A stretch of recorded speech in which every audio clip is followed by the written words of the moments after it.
It's showtime. What's up, good people? And welcome to the Frank Harris Show, the biggest, the baddest, the best show in the world. I got my guy, Dominican E, in the building. E, what's the word, E? What's going on, Frank? Ain't too much going on. Ain't too much ready. Getting ready for the March Madness that's coming up. All the colleges positioning themselves. So it's right around the corner, Frank. Let's talk about it. Yo, E, just so you know, me and Hakeem got our competition. I just wanted to put the tank top on today so we can see, because I want the competition to see where I'm standing at so he can start eating chicken nuggets and fries and get it together. March 15th, right? We got to weigh in to see who's more fit. March 15th, just know. Let's get right into it, E, right away. All right? Before we get into the NCAA, let's talk about that later, E. I got to talk about something, E. Sometimes when you're wrong about something, you got to admit you're wrong about something, E. I think we both were wrong about JJ Redick. All right. I got to shout out JJ Redick. Okay. Now, I still thought he got a job that maybe he didn't deserve, quote unquote, but he's acquitted himself nicely.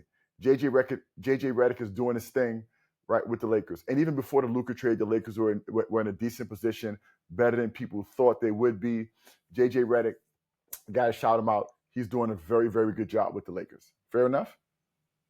Yeah, that's fair enough. Fair enough. That's fair enough. I mean, listen, it takes time to, right, run an organization. It takes some time, Frank. So I guess we was a little bit, quick to judge. You know what I'm saying? But the guy is doing a decent job. Let's not say we were quick. Well, let's not say he was quick to judge, right? I mean, he was hired with no experience. His last experience was coaching his kids' 9U basketball team, a 10U basketball team, right? So, I mean, that's a fair assessment to make, but he's acquitted himself nicely and he's done a fantastic job, right? Thus far, it's early, but he's proven to be a capable coach. It's early. That being the case, let's get into this, Eric. The Dallas Mavericks, Kyrie Irving is hurt, right? Let me say this. Nico Harrison, Jason Kidd, they have to get fired now at some point soon. Let me tell you why, E. I hate to say this. You never want to talk about people's demise, but I understood why they made the trade, okay? The Dallas Mavericks were a better team with that trade at the moment. They had a chance to win a championship this year, okay? The Dallas Mavericks with Kyrie Irving's injury will never be the Dallas Mavericks that they hoped would be on the court. They will never be that way because Kyrie at 32 years old with an ACL, right, is never going to fully recover probably, right?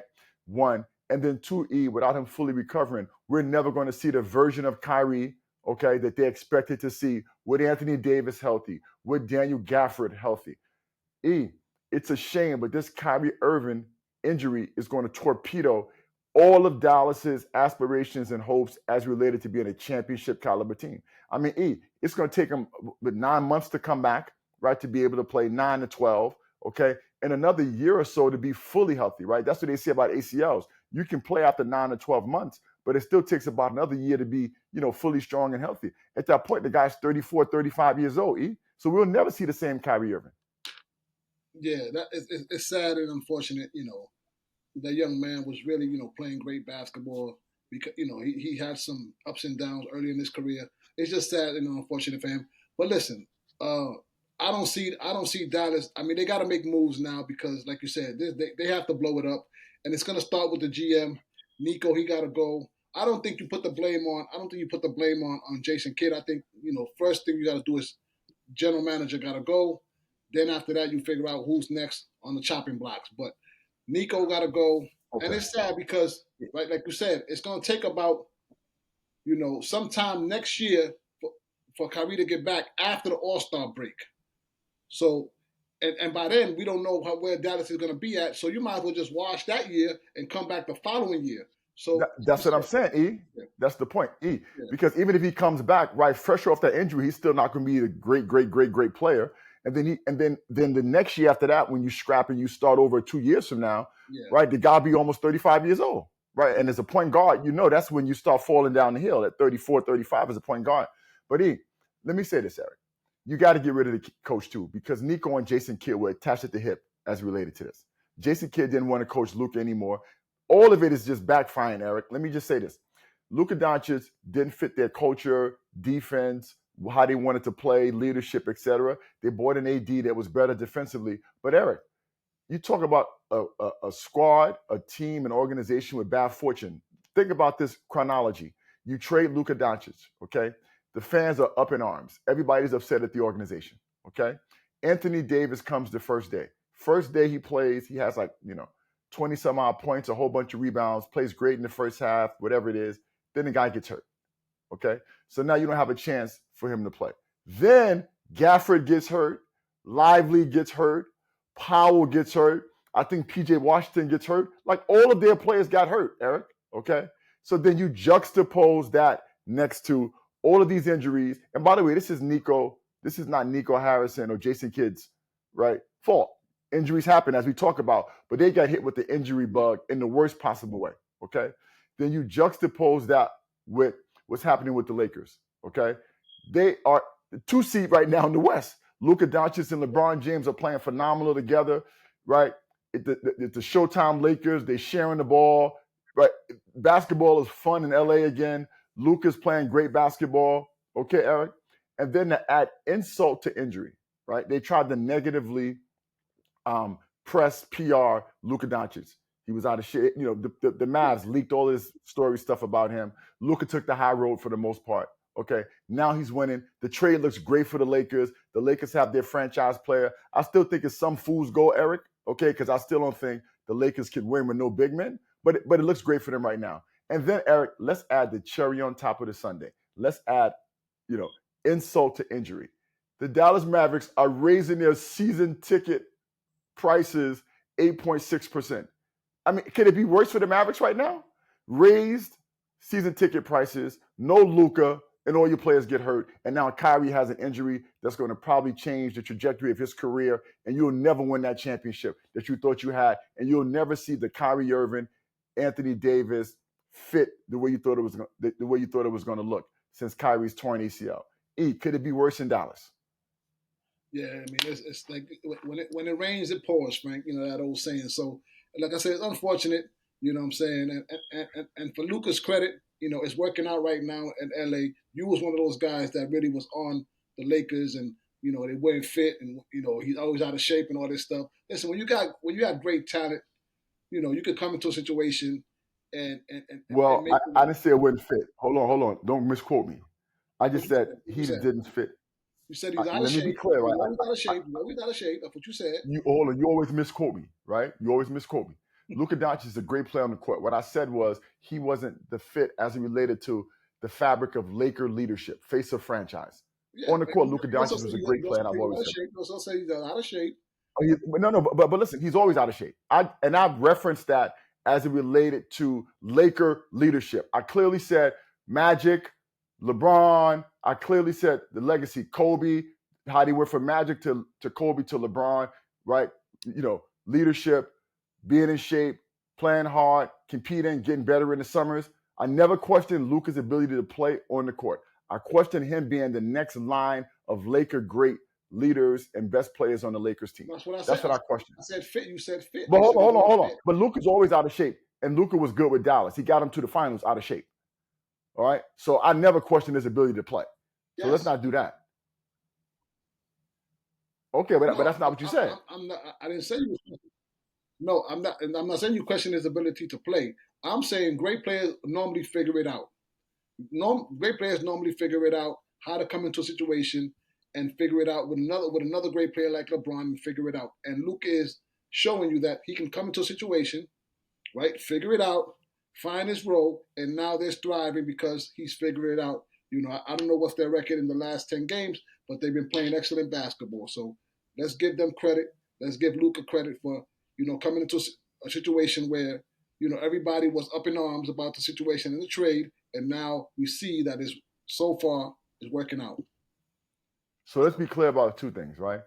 Great players can't always figure it out, right? Reference the Phoenix Suns, right? Look at the Phoenix Suns right now, all right? So great players can't always figure it out. I can give you example after example after example of that. That's 1, right?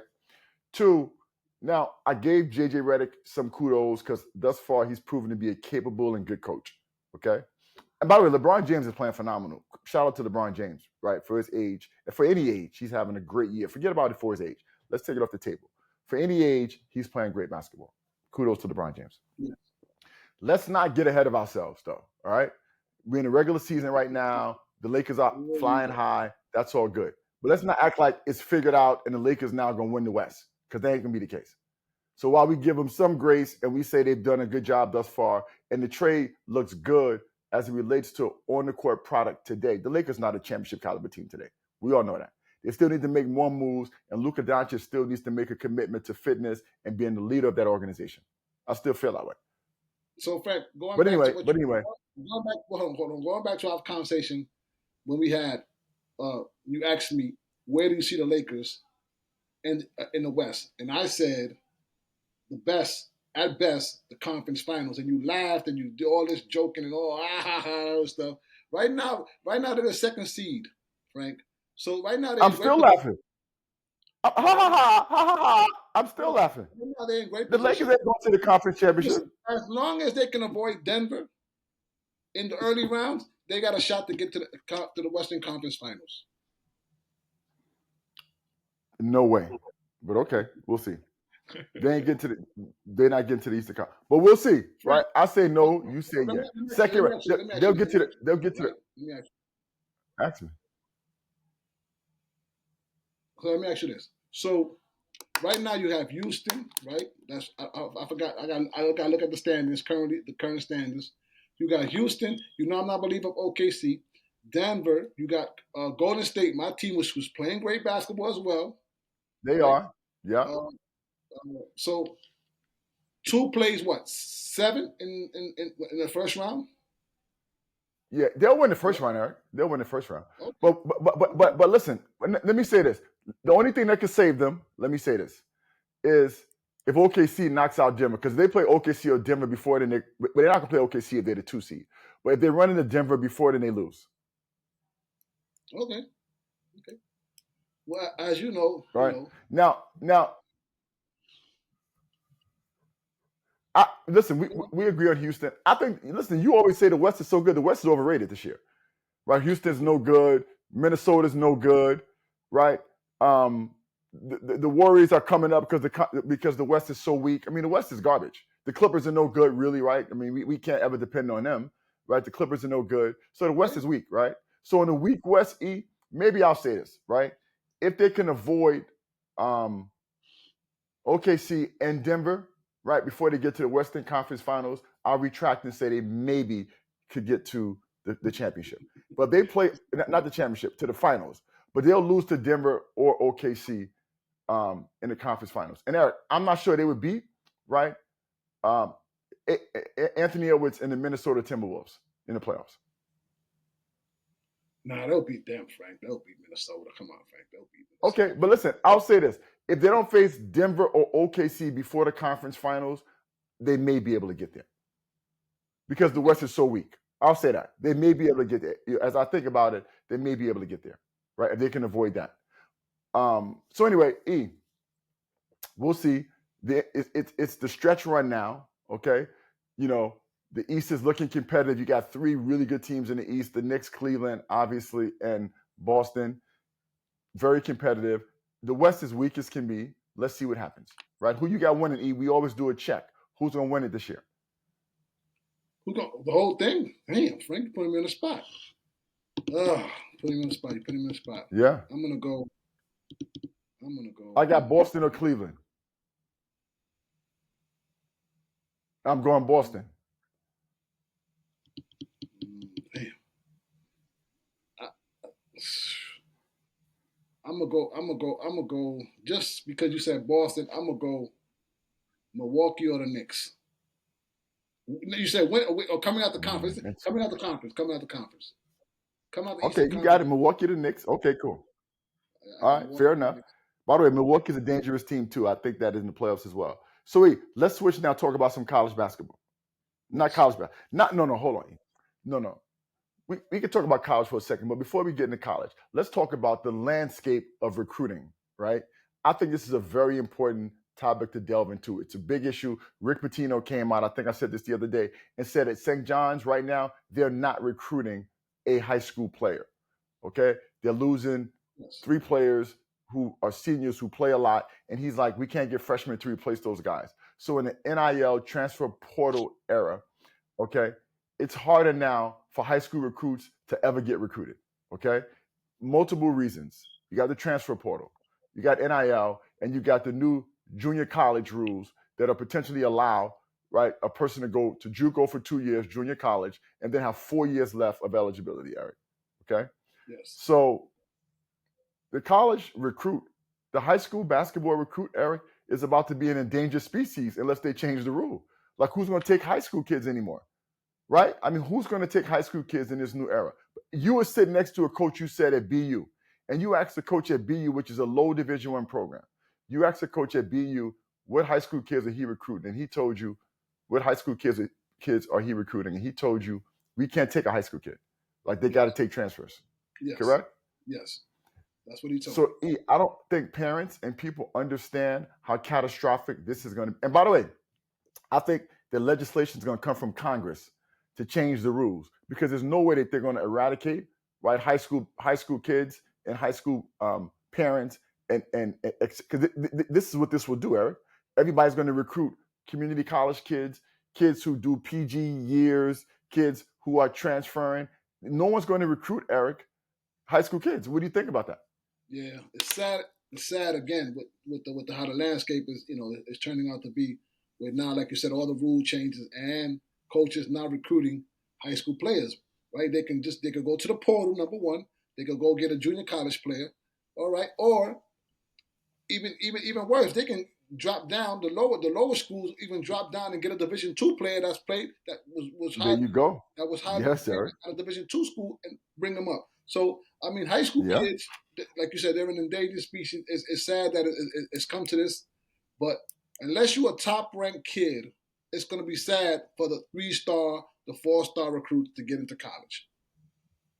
Very sad. Eric, the top 10 to 15 kids in the country are going to be able to go to Duke, and that's it, right? The Dukes of the world, the top programs, right? Outside of those Cooper Flag kind of kids, outside of those kids, Eric, right? A kid that's ranked 35th in the nation, they can't take him. I mean, think about this concept, Eric. Think about this from an age perspective alone, right? Age perspective alone. A kid finishes high school, Eric, because they reclassified already at 19, because they reclassified when they were in middle school to start with. Yes. Okay, so a kid reclassifies, finishes high school at 19. Okay, Eric. Now they do a PG year, right, at one of these postgraduate schools, right, Eric? Now you're 20. Okay, now you go to community college for 2 years, Eric. Now you're 22. Okay, Eric.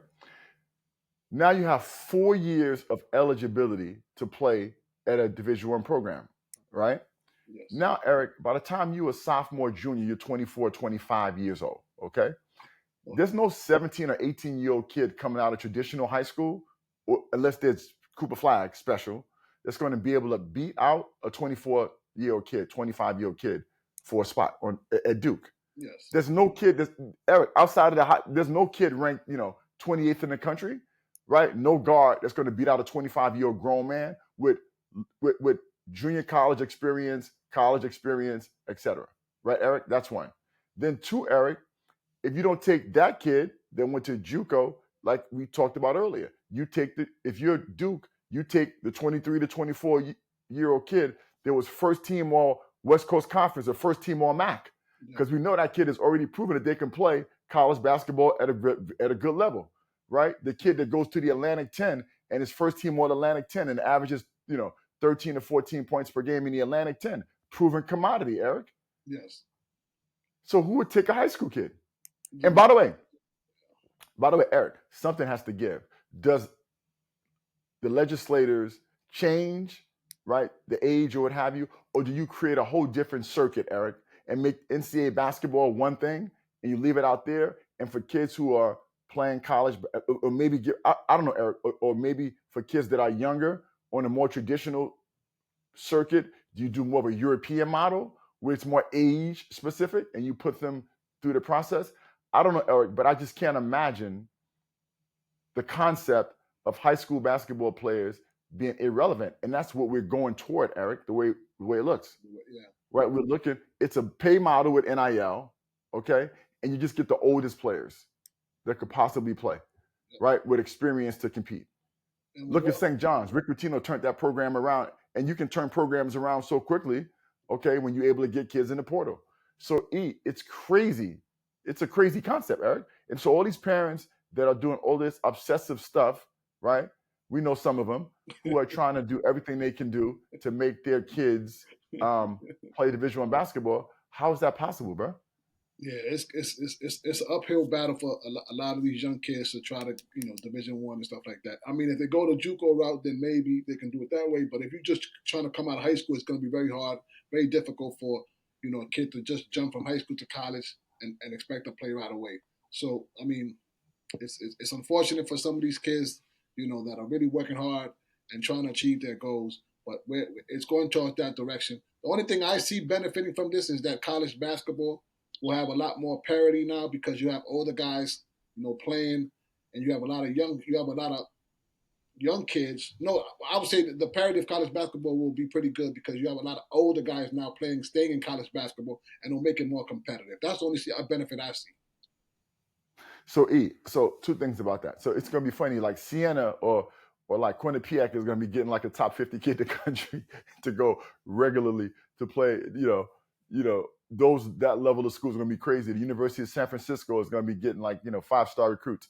But Eric, I don't know that this will lead to more parity. I don't think that. I think you get more parity when you have younger players playing because they're unpredictable. I think if you look at the old NCAA, for the most part, the same teams won because you're still going to get the best old guys at the best programs with the most money, right? So the 25-year-olds that are really, really good are still going to be going to Duke or Kansas or whatever those schools are. So I don't know that you're going to have parity in the sense of, more guys being spread out to it because the top kids that are still good, Eric, are still going to be at the top programs. Yeah, but I mean, the Dukes of the world are going to still recruit the top level high school kids. So it's will they, Eric? But will they? Of course, Frank. Of course, if a number one kid out of high school, right, the Dukes of the world is going to recruit those kids, Frank. Let's not okay. Well, that number one kid, Eric, is probably better than the 25-year-old kid in the program, though. Cooper Flag is the best player. I mean, Cooper Flag is better than any player in college basketball right now. Yeah. You could argue that, right? Yeah, but veteran teams win in the college basketball. That's what I'm trying to. That's what I'm trying to. That's what. Yeah, but veteran teams. Okay, but basketball. Okay, but if you have that's valid. But if you have a superstar young player like Flag and you have veteran players as well, right? Then you win. I mean, you don't have a bunch of freshmen, but you still have high level players on the squad. But look at the Rutgers. Look at the Rutgers experiment. That's not working, Frank. Because they don't have elite older players. Okay. Right. In this example, I'm saying Duke will have elite older players as well as the top young players. And by the way, Eric, another example of you can't just put people together and expect to win. Talking about, let's switch into plan. You talk about young versus old. So who do you think is the best team in college basketball right now? You got three teams, in my opinion, that can argue they are, right? You got Duke, okay? You got Auburn, right? Duke, Auburn, and maybe Houston. Yes. So Auburn and Houston has the experience, the toughness, etc., and Duke has the youth, the higher level young players. They start a lot of freshmen, and the freshmen are the best players on the team. Yes. Right, Flag, Khan Kanapel, I think his name is, the big kid from the Southern Sudan. Sudan, very good, shot blocker, et cetera, et cetera. They got the kid coming off the bench from North Carolina, who grew up in North Carolina, who's shooting the jumper. Freshman playing a lot. Who do you think is the best? Evans is his name. Who do you think is the best team in college basketball right now? Auburn is the best team. Who, by the way, lost last night to Texas A&M. Yeah, but okay. I mean, I watched them play. I mean, those guys get after it on defense. They're long pause. They're long, athletic. They got guys coming off the bench in waves that could make shots. I mean, they just got a lot of guys, and Bruce Pearl got them connected, playing extremely great basketball as a unit. So I think that's the best team, right? Anytime you have a Chad Baker, you have a Pettifer, you got Broom, you got the other kid, I forgot the kid that hit like 9 threes against Kentucky. So you got all those guys playing their role, I think. And then you have coach like Bruce Pearl. I mean that's the best team in college basketball to me, Frank. So let me say this, okay? I'm gonna analyze all three teams. I think you everything you said I agree with about Auburn, right? Great continuity. They got a good first five. Kelly's the kid you talking about, just the shooter. Yes. They got a good five. They got great guys coming off the bench. Pettifoot, Thad, Baker, good players coming off the bench. Pearl is a player's coach. Pearl's teams play hard. Okay. I look at Houston. Houston is probably a less offense oriented version of Auburn, right? Auburn can play offense better than Houston, but Houston's tough. You know what I mean? Really, really tough. That's a staple of those teams. Always tough, right? Houston, with their coach over there. So they're very, very tough, Eric, but not great offensively. Cryer is pretty good. The big kid is only okay. Like, I think that they're a mediocre offensive team. And Sampson always has his teams, Kelvin Sampson, the coach at Houston, playing hard, playing tough, playing physical, right? But they don't have enough offense. Duke, Eric, to me, is clear. And I'm not a Duke person, right? But I got to call a spade a spade. Duke is, to me, the best.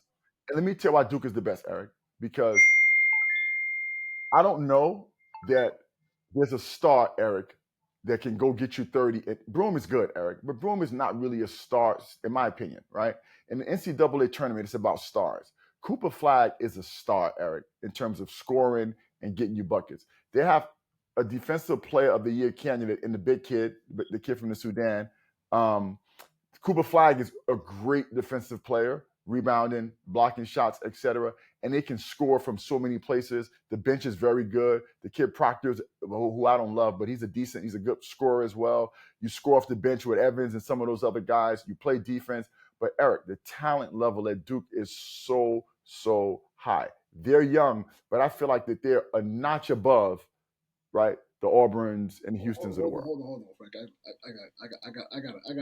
I gotta come back at you on this one. So you said superstars is what gets you over the top in college basketball. Well, especially in the NCAA tournament. NCAA tournament is about stars, for sure. Frank, we've seen in history teams, collective group of individuals that play together that'll get you to the mountaintop. The Villanovas of the world. Those are the collective groups, right? Collective teammates that players that come together. Not one individual is going to get you to the top. You have to have a. Well, hold on. But Duke doesn't have one individual. They have a collective great team, but they have a star as well. Like the example, is Duke a one individual team? So why? Once again, if you make a point that makes sense. You said a one individual team. Is Duke a one individual team? You mentioned Cooper Flagg.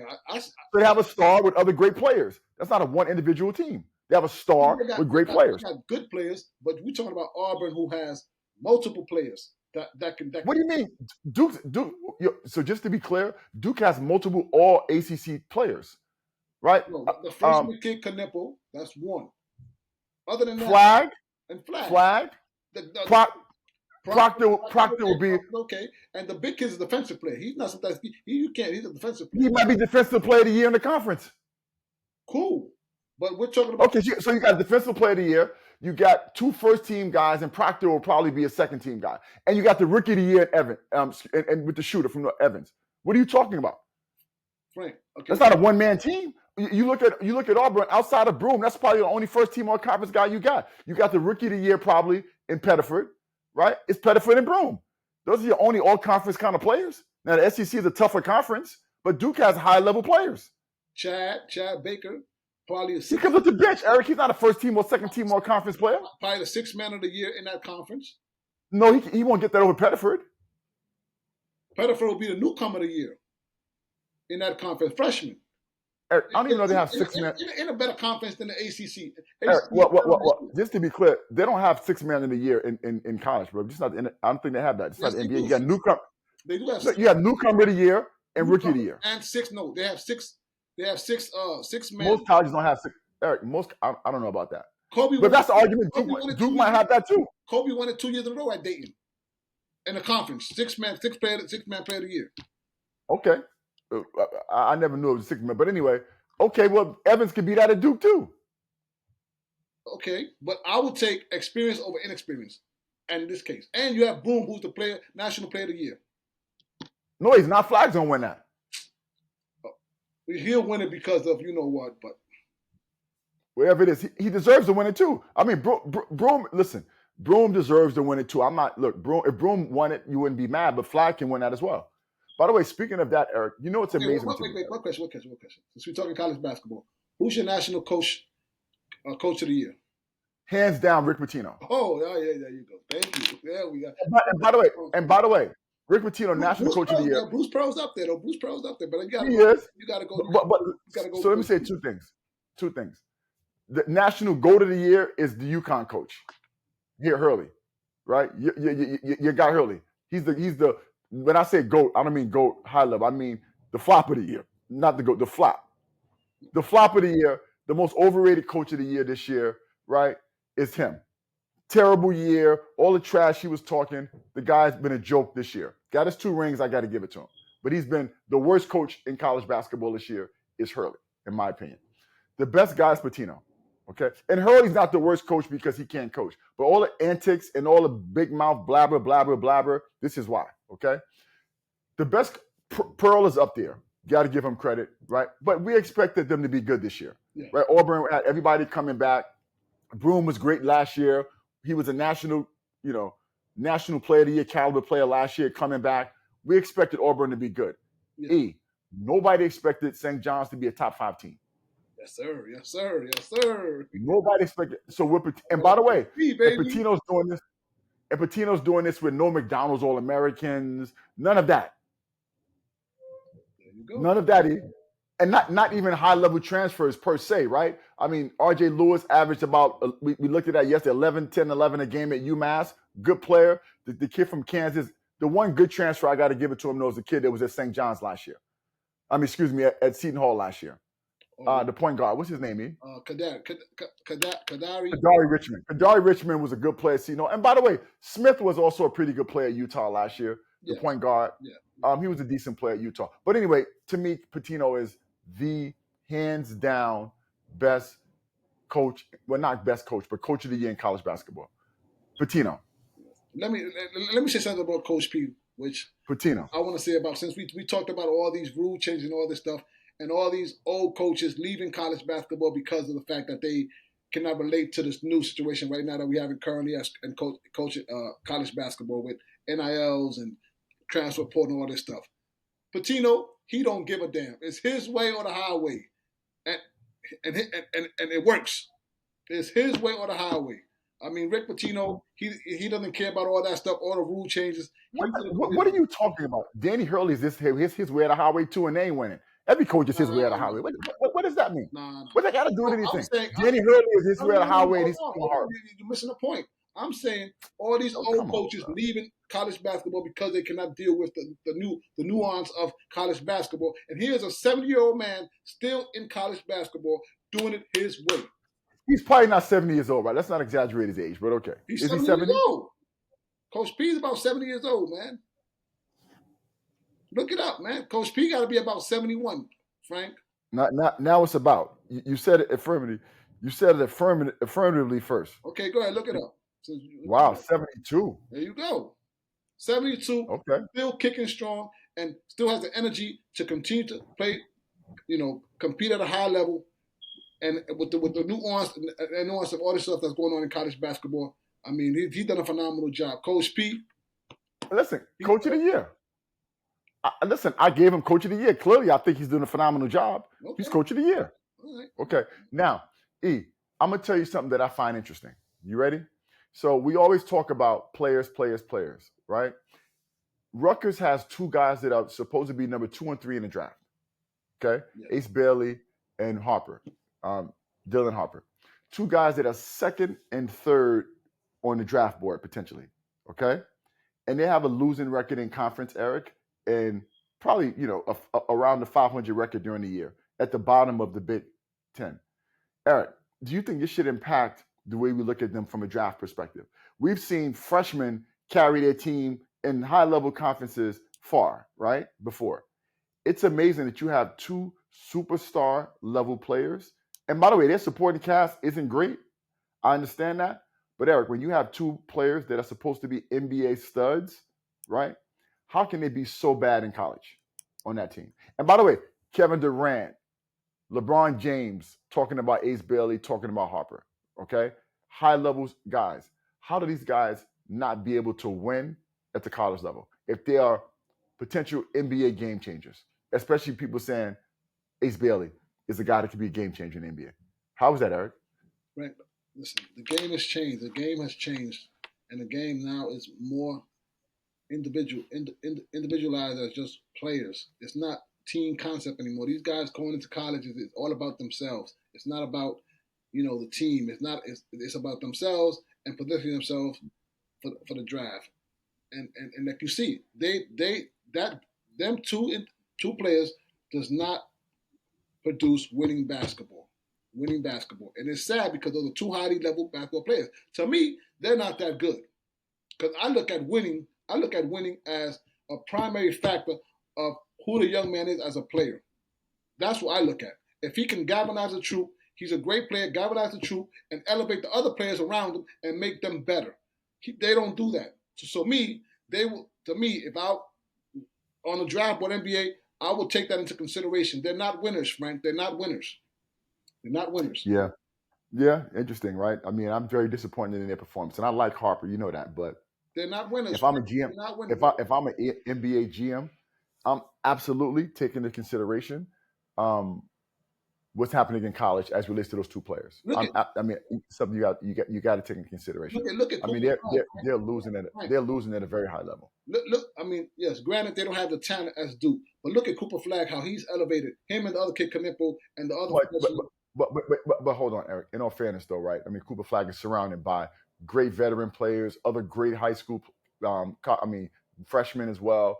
I mean, it's hard to make that comparison when Cooper Flag walks into a different kind of environment. So I know. So I thought about making that comparison too, but Cooper Flag, what they walking into at Rutgers and what he's walking into at Duke is quite different. Yeah, I mean the environment matters. The environment matters. We're comparing Duke. Coaching, the environment, the history, the tradition, the surrounding players. Not only are the freshmen good there, but they have very good guys that have played well. I think they transfer from Tulane. They have guys who play well at other level schools as well. So I mean, I think that it's hard to do that. But Frank, when you have two guys that are projected to be 2 and 3 in the draft, as we look at now, you have to look at that and say, can they elevate the rest of the players at Rutgers and elevate them to a standard of winning basketball? They haven't done that, Frank. I agree. We agree on that. But the Cooper Flag do. So first of all, we agree on that. But that's a different conversation to them via Cooper Flag. I don't think you can make that comparison. But my initial statement was that those guys have not been able to do what the expectation should have been in terms of elevating the guys around them to be great. I agree with you on that. Like you said, environment matters. We're looking at Rutgers basketball. We're looking at Duke basketball. The environment does matter. Right. The history, the tradition, the players, the coaching, all that kind of stuff. When has Rutgers ever been good? I've never been Rutgers ever been good. I mean, I think 1 year with Dick, they had Eddie. I forgot his name. Eddie Jordan. I think he went there many moons ago, and they were ranked number one in the nation for like. The only member I played that went there was Jeff Greer and Dante Jones. Those are the ones I remember. I don't remember anybody else that went there. And they were no good when those players went there. But anyway, Eve. The coach, the wild man. What's my man, Mike Rice? There was throwing balls and yelling at the players and hitting the players. But I don't want to get into that. But as a player, would you let a coach like smack you and throw balls at you, bro? It's like at some point, like it's crazy the power that these coaches yield. Where a kid would allow a grown man kid, 19, 20, 21-year-old kid would allow a coach to do that kind of stuff. That was crazy. But anyway, but at Rutgers, at Rutgers when Jeff Greer was there, the guy made them run butt naked around the court. I forgot the coach's name. I'm trying to say, Eric. Mike Rice is the coach. Come on, the stuff that they were doing, Eric, it's crazy. Like, who allows that to happen? Yeah, and Dante Jones told Jeff, like, yo, Jeff, let's get the hell up out of here. Jeff decided to stay. Dante Jones went on to play at Duke and went on to play in the NBA. Jeff stayed. Great career overseas, but, he made them played in France, right? Jeff Greer. Oh, God. So, listen, I got to talk about this, right? And it pains me to talk about this, But let's talk about boxing. We got to talk about the Tank fight. Yes. Okay. You know, we both boxing guys. Yeah, I can't watch boxing anymore, right? I don't watch anymore. You know, I'm a boxing guy. Eric, I can't watch boxing. Okay, boxing has become a sport I that's used to box. solely. I used to box back in the days, Frank. Here we go again. You played hockey. You boxed. You did all these I things. did box, Frank. I did, but go ahead. Finish the story. What was you doing? Slap boxing on the corner and Washington Heights? No, we had a gym. The gym We go again. was there for like since 1964. My man Colon was the guy. He saw me. And Customato created the gym. Let me guess. And you sparred against Mike Tyson. Let me guess. And you sparred against Mike Tyson. No, listen. Colon was the neighborhood guy. He used to see me fighting a lot in the neighborhood. He told me, "Yo, come to the gym." I tried it out. I used to box. I didn't go to the Golden Gloves, but I used to box, Frank. Oh yeah, all right. Anyway, back to the fight, bro. So, Davis, Eric, boxing is, and Floyd Mayweather did what he did to the sport, right? It became about the money, not making the best fights, right? Everybody's trying to get paid. I get it, but Eric, the part about it that's very, very frustrating is this, right? The decisions are so atrocious, right? They're egregious as it relates to boxing. Okay, Tank lost the fight. Yes, but Tank is the money draw. 100%. Tank lost the fight. And Eric, scorecard in itself, the guy took a knee. And the rule is clear, right? The rule is so clear. The guy took a knee, okay? But minus the knee, Eric, he lost the fight. And I'm tired of continually seeing fight after fight after fight be taken away, Eric, from these fighters that are winning the fight. I'm just tired. Eric, I can't. It's so corrupted. It's hard for me to watch, Eric, because unless he would have knocked out Tank cold, right? There was no way he was going to win the fight, no matter how bad he beat him. He clearly won the fight, Eric. Yeah. But every weekend when there's a boxing match, the guy that wins the fight doesn't win the fight. I literally can't watch it, Eric. Yeah. It's atrocious. Yeah. I mean, my take on it was this. This is my take on it. Tank is the draw. He's the cash cow, right? And one judge had it 115, 113.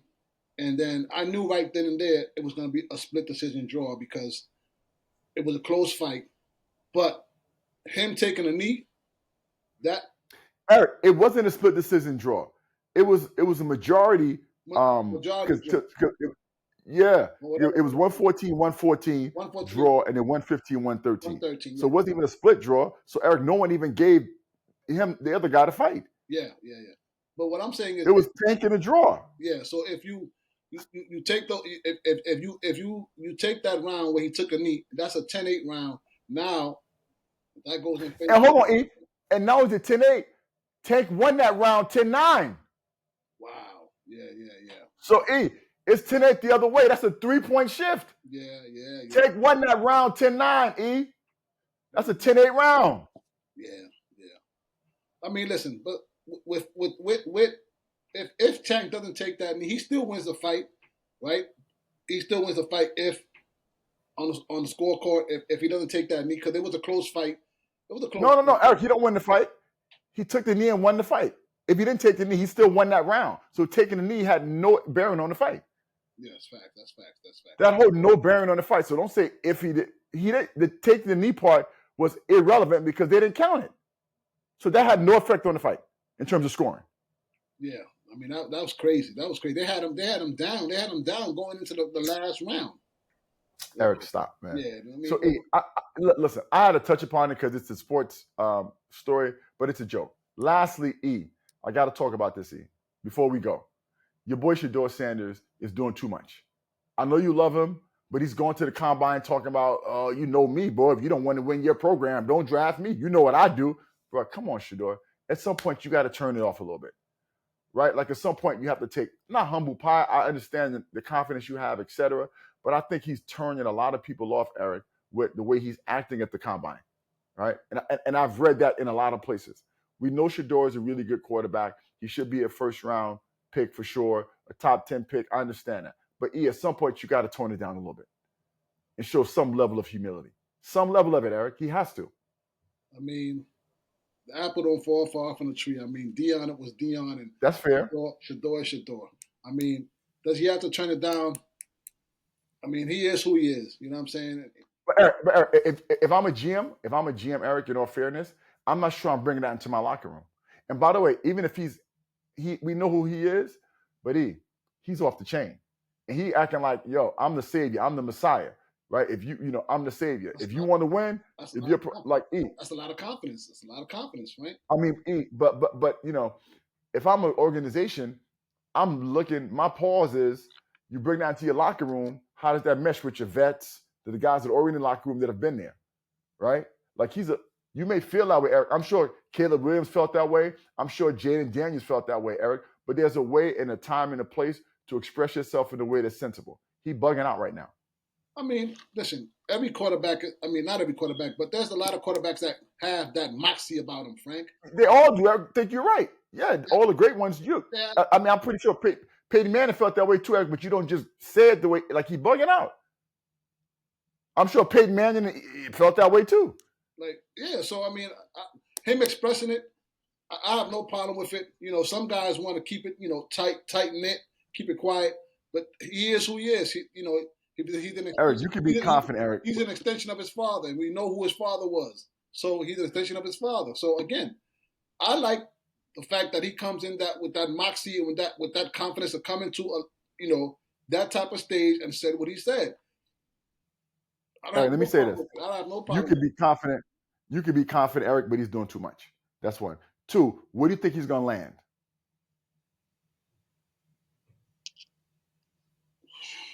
What pick the Raiders got? 6? Yeah, the Raiders not taking him.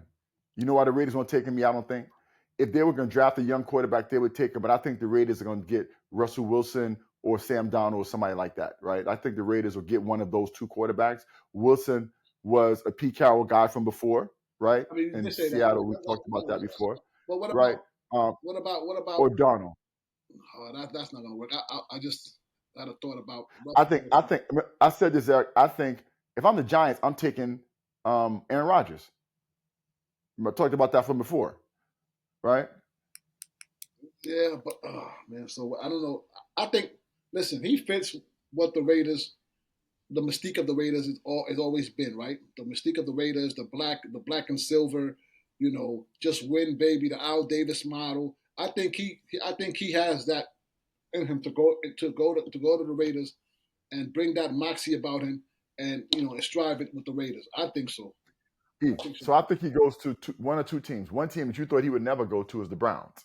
I think he goes to the Browns or the Jets.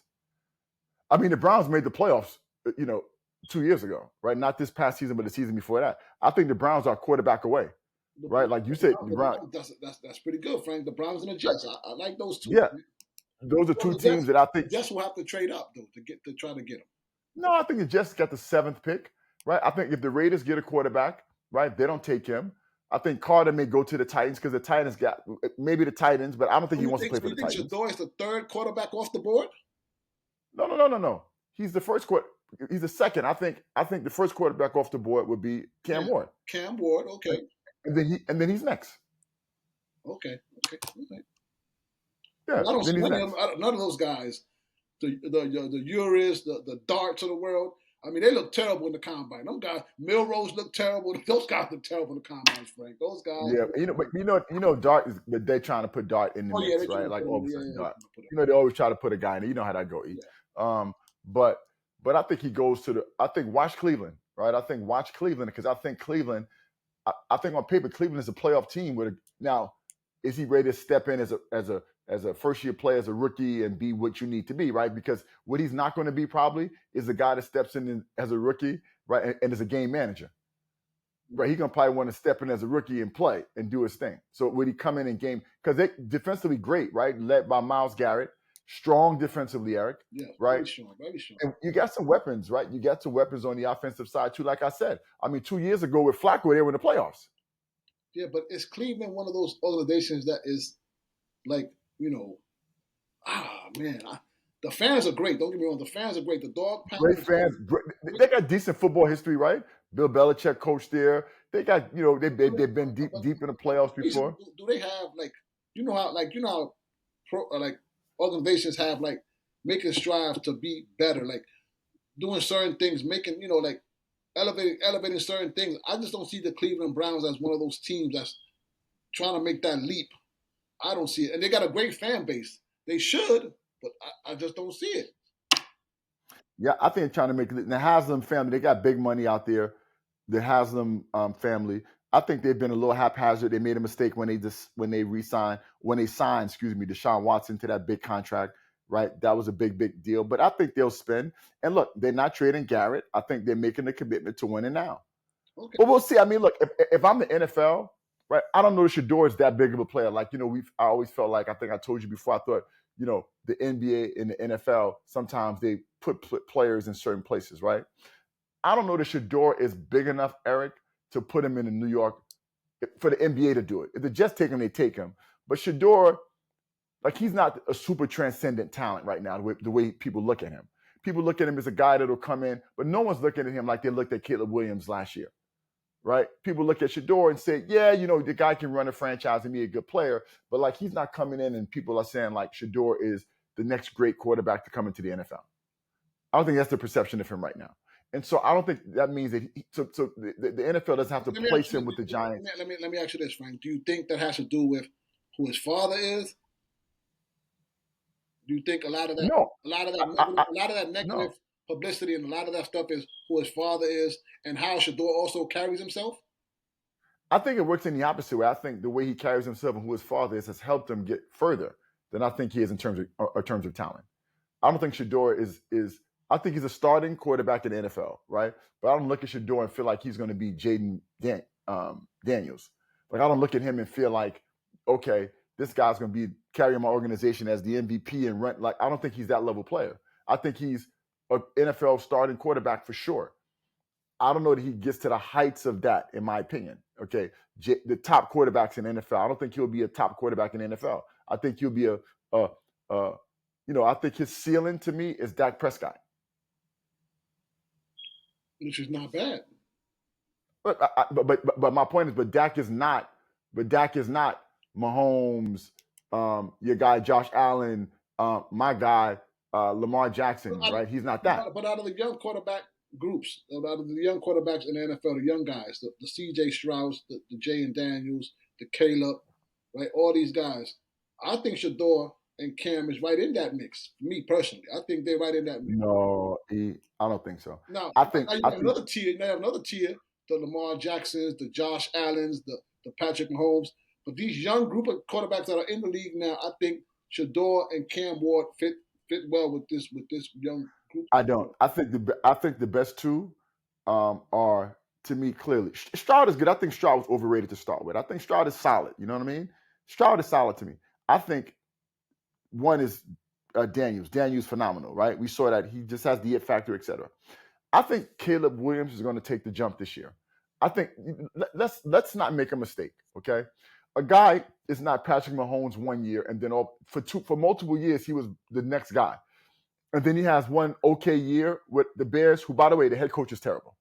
Got fired in the middle of the season. Yes. Clock management, calling the game, making plays, right? The guy was talking to this. Yeah. He got right. The guy he got fired Thanksgiving weekend, right? Something like that. Yeah. So I don't remember exactly, but he got fired.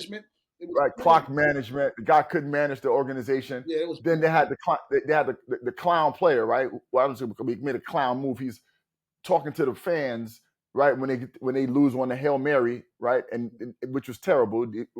So organization, they were terrible. Ben Johnson coming into that organization as the head coach, quarterback guru. Look what he did at Detroit, right? Offensive-minded quarterback guru.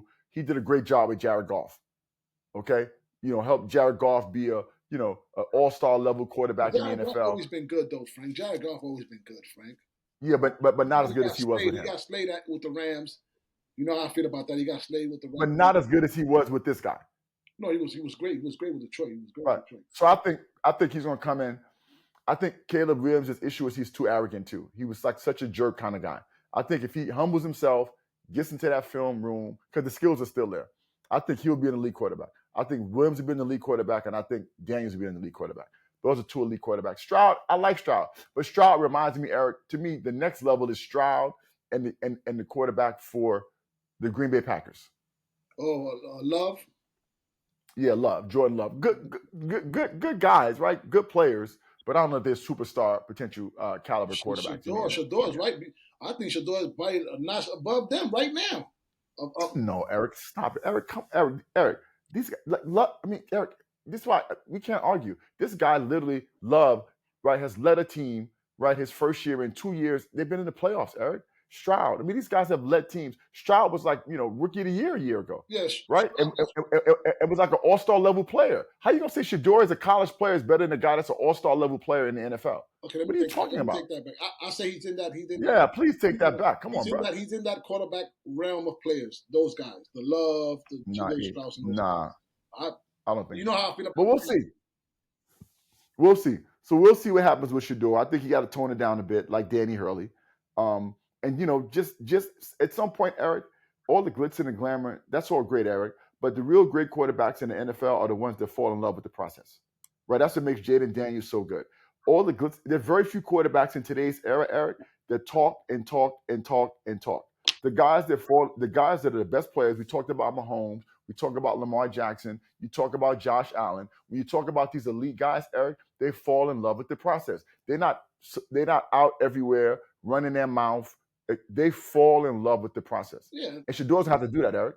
Like he's gonna have to, the watch, like he's gonna have to let go of that, Eric, and fall in love with the film room in the process. Because he won't make it if he doesn't do that. No, for sure. All the great ones, for sure. If we talk about the great quarterbacks in the NFL today, they all fall in love with the process. Yeah, for sure. I mean, listen, he's had a slew of guys train with him, even the great Tom Brady. So I'm pretty sure he has that in him to, get in the film room, watch film. Just because his father put him with great guys for sessions doesn't mean that he's a guy that's going to come be the first at the facility and the last to leave. Just because he worked out with Tom Brady a few times doesn't mean he does that. Those are like his mentors. Those are guys he looks up to, and I think he has a great study habit. Another guy, Tom Brady, fell in love with the process. I think Shedeur has great study habits. I think he does, Frank. I think he has great study habits. And by the way, in all the clips that come out, seems like Cam Ward be punking him, and Cam Ward be dissing him. Like, if you watch that, like for all the alpha male he is, right? Yeah. Cam Ward clearly shows that he be like, bruh, you're not working hard, bruh. I'm way better than you, bro. Yeah. Like little bro, he be little boying him all the time. By the way, yeah, I tell you, that's my guy, Cam Ward. Cam Ward is my guy, Frank. So we'll see. We'll see what happens, though. E. All right, well, listen, let's wrap up as we always do at this time. E, the floor is yours. Shout out to Dominican brothers and sisters out there in the marketplace doing their thing. First of all, I want to shout out my man Colon. He passed away a couple years ago. Great trainer. He was from the old class of like custom out of them guys. He was my trainer, Frank. But anyway. Here we go again. May the man soul rest in peace. Anyway, I want to give out, since we're right about you went to the gym one time, you know what I mean? You hit the heavy bag, you hurt your hand, and you never been back to the gym again. Listen, anyway, I want to give out, since we're right around the corner, spring training, guys are getting in spring training. I want to give a shout out that's been playing great baseball for the last couple of years. Jose Ramirez from the Cleveland Guardians. The Guardians, playing great baseball. Phenomenal year last year. Looking to have another excellent year this year. Is a guy that's been overlooked throughout the years. But he's been putting up phenomenal numbers. So Jose Ramirez de lo mío. Yo, E. Let me add to that, E. What about Pujols? Right, he coached the Dominican Republic in that Dominican Republic League, his team to the championship, and now he's been elevated, Pujols, to manager, Eric, if I'm not mistaken, of the world. You have the World Classic. Yes. Of the Dominican Republic's World Classic team. Yes, I think Pujols is the head coach of that. Yeah, he's the head manager. Well, not the head coach, but the manager. Yeah, he's the head manager for that. Yep. They're trying to put a team together that's going to go out there and just bring back that prestigious trophy back to the island. So they're trying to put, David Ortiz is part of the committee. They got the general manager, I forgot his name. All these guys are trying to, they all ex-baseball players. They're trying to bring these guys in to try to bring that trophy back to the island where it belongs, Frank. It definitely belongs back in the island, Frank. So we're going to see. All right, well, listen, man, as always, people like, subscribe, share, Yes. show love. Yes. Until next time, we out. We out.